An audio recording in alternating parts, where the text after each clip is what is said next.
section of the ABCs of instructional design focuses on the evaluation stage of the ADDIE instructional design process.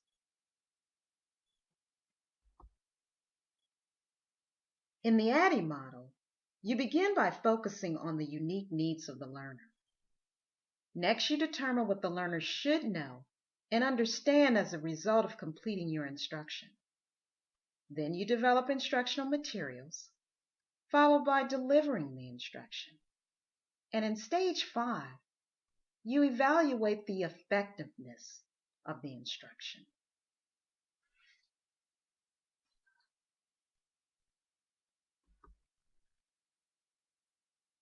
Effective evaluation demands a clear specification of what constitutes evidence of improvement in identified areas. This should have been addressed in the analysis and design stages. Evidence of skill acquisition can come in many shapes and forms, and often comes in stages.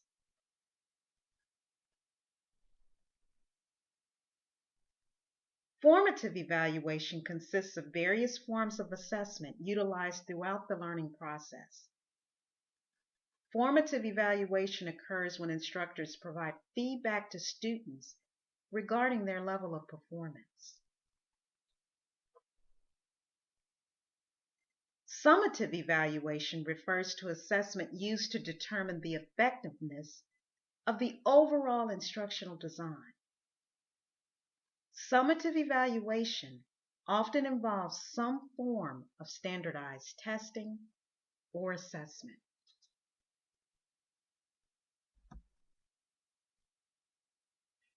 The Quality Matters rubric standards are an example of summative evaluation. After careful review of the course content from both the student and teacher perspective, courses generally are evaluated using online course guidelines, such as those provided by the Quality Matters program. After a thorough review, the course is made active. The guidelines address many of the key areas that we've discussed throughout the ABCs of Instructional Design course. We considered presentation, learning objectives, assessment, and instructional materials in the design and development stage.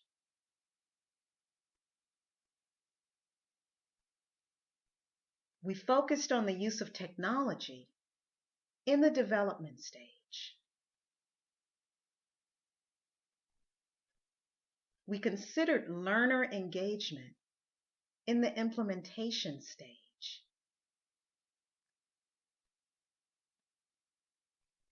Technical support is often provided by an institution's Office of Technology, but it's the instructor's responsibility to make sure students are well informed about where to go for technical assistance.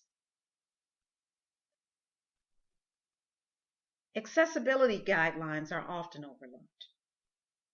They're required to ensure that the course design accommodates any assistive technology required as a result of various handicaps. Evaluating a unit or course using the Quality Matters rubric as a standard allows us to identify areas of weaknesses and strengths. It would be great if we could just magically have a course that's perfect in all of the key areas.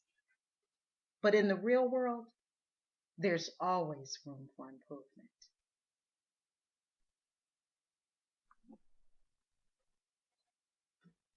There are several options for evaluation for this course.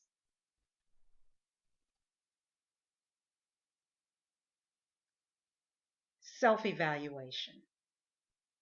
For the instructional design performance task, please use the associated rubric to evaluate your own performance.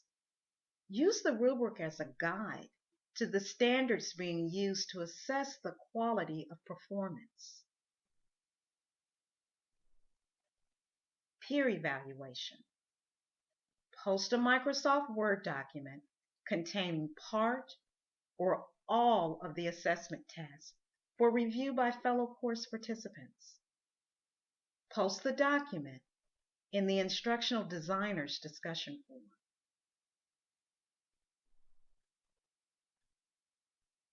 Facilitator evaluation.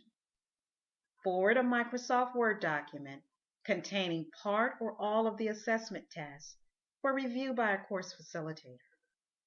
Please allow a 48 to 72-hour turnaround time for a response.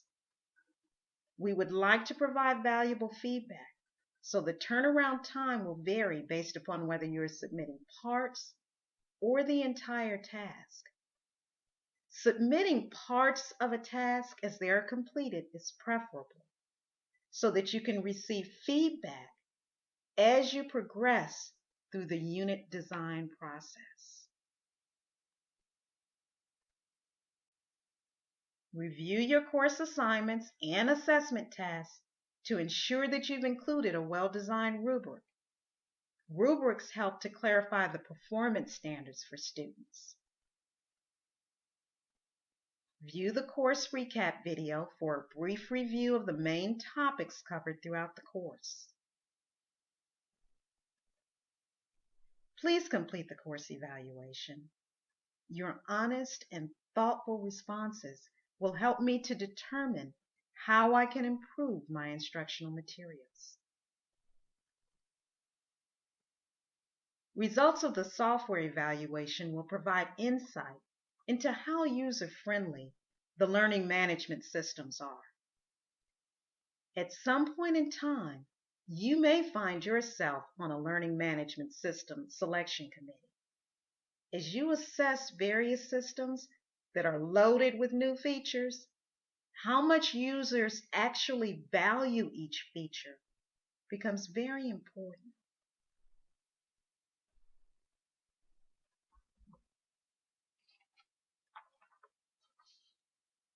Please use the ABCs of Instructional Design course as one of your valued resources.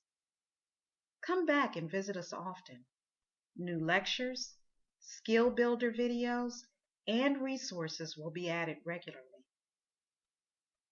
If you have questions regarding any of the course content, please don't hesitate to ask them in the Instructional Designers discussion.